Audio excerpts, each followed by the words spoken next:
మీరు డబ్బులు కట్టిన తర్వాత చాలా జాగ్రత్తగా ఉండాలి. లేకపోతే మీ డబ్బులు పోతాయి. సో, చాలామంది వచ్చేసరికి చాలా రోజుల నుంచి అడుగుతా ఉన్నారు. జేఎన్‌టీయూకే ఓడి అప్లై చేసుకోవాలి. ఇప్పుడు కాన్వకేషన్ డేట్స్ ఎప్పుడు పడతాయి అని చెప్పేసేసి. సో, కాన్వకేషన్ డీటెయిల్స్ అనేవి నోటిఫికేషన్‌ది రిలీజ్ చేయడం అయితే జరిగింది. జేఎన్‌టీయూకే అఫిలియేటెడ్ వాళ్ళకి, ఆటానమస్ వాళ్ళకు. అయితే ఆ డేట్స్ ఎప్పటి నుంచి ఎప్పటి వరకు, ఎవరు అప్లై చేసుకోవాలి, ఎలా అప్లై చేసుకోవాలి, చేసుకున్న తర్వాత తీసుకోవాల్సిన జాగ్రత్తలు ఏంటి, ఇవన్నీ కూడా మీకు చెప్తాను. ముందుగా అయితే మీకు ఎలా అప్లై చేయాలో పూర్తిగా అర్థం కాకపోతే కనుక ఖచ్చితంగా అయితే నాకు కాల్ మీ 4లో అయితే ఖచ్చితంగా అయితే కాల్ చేయొచ్చు. ఓకేనా?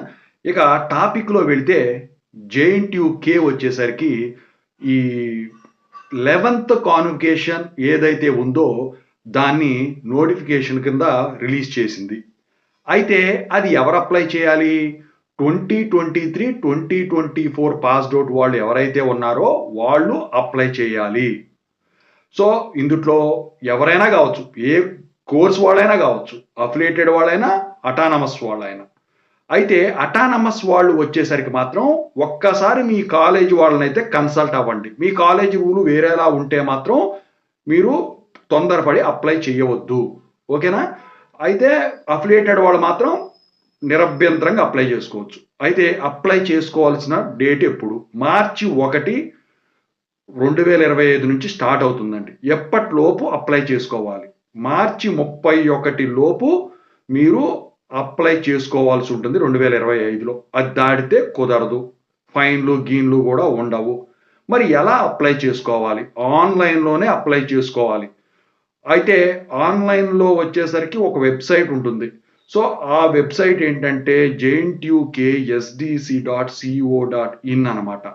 సో, మీరు నోటిఫికేషన్ చూడాలనుకుంటే దాంట్లో నోటిఫికేషన్ కూడా చూడొచ్చు. అయితే అప్లై చేయటం తెలియలేదనుకోండి, నాకు కాల్ చేయండి. ఓకేనా? చిన్న తేడా ఉంటదక్కడ. అయితే ఇక వచ్చేసరికి ఏంటంటే, మీరు డబ్బులు కట్టిన తర్వాత చాలా జాగ్రత్తగా ఉండాలి. లేకపోతే మీ డబ్బులు పోతాయి. అదేంటంటే ఈళ్ళు ఎస్‌బీఐ కలెక్ట్ ఓపెన్ అయినప్పటి నుండి మనీ కట్టేస్తారు ఓడీకి. కట్టిన తర్వాత ఏమవుతుంది? అక్కడ వచ్చేసరికి అది పేజీ రిఫ్రెష్ చేసేస్తున్నారు.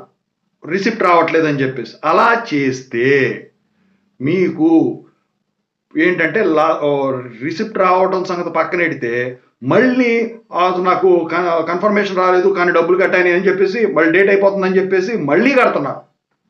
అలా కడితే మీకు డబ్బులు పోతాయి. కన్ఫామ్‌గా చెప్తున్నా. అలా చేయొద్దు. రిఫ్రెష్ చేయకుండా రిసిప్ట్ వచ్చే వరకు వెయిట్ చేయండి. ఒకవేళ రిసిప్ట్ కనిపించింది అనుకోండి మీకు ఫస్ట్ కట్టిన వెంటనే దాన్ని స్క్రీన్ షాట్ తీసుకోండి ముందు. ఇలాంటివన్నీ కూడా మొబైల్‌లో కన్నా కూడా సిస్టమ్‌లో అప్లై చేసుకోవడం బెటర్. ఎందుకంటే ప్రింట్ ఆప్షన్ వస్తది కొట్టుకోవచ్చు. లేదు మొబైల్‌లోనే చేసుకుంటా అంటే రిఫ్రెష్ కాకుండా స్క్రీన్ షాట్ తీసుకోండి. ఓకేనా? సో, ఇదండి డేట్లు డీటెయిల్ నోటిఫికేషన్ సంబంధించి. మరి ఫీజు ఎంత ఏంటి అని చెప్పేసి అడుగుతున్నారు.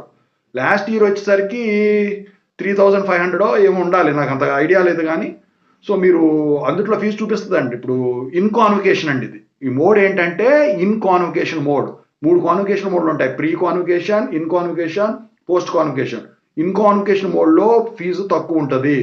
ప్రీ పోస్ట్ కాన్వకేషన్‌లో ఫీజు ఎక్కువ ఉంటది. ఒక 500 ఏమో ఎట్లా వ్యత్యాసం నాకు తెలీదు గానీ ఇలా ఉంటుందన్నమాట. ఓకేనా? అయితే ఇప్పుడు ఇన్ కాన్వకేషనే అది మీరు తీసుకునేది.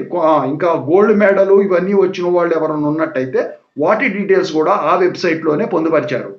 సో, మరి అందరూ కాన్వకేషన్ యూనివర్సిటీలో చేసుకోవచ్చా అంటే గౌను ఇదంతా ఉంటదండి. కావాలనుకునే వాళ్ళు దాని ప్రకారం ఉంటుంది. అయితే దానికి రూల్స్ అయన్నీ కూడా ఎలిజిబిలిటీ కండిషన్స్ అన్నీ కూడా అందుట్లో ఇవ్వడం అయితే జరిగింది. ఆ డీటెయిల్ నోటిఫికేషన్ అయితే మీరు చూసుకోండి. మీకు కాన్వకేషన్ యూనివర్సిటీలో తీసుకోవాలి అనుకుంటే.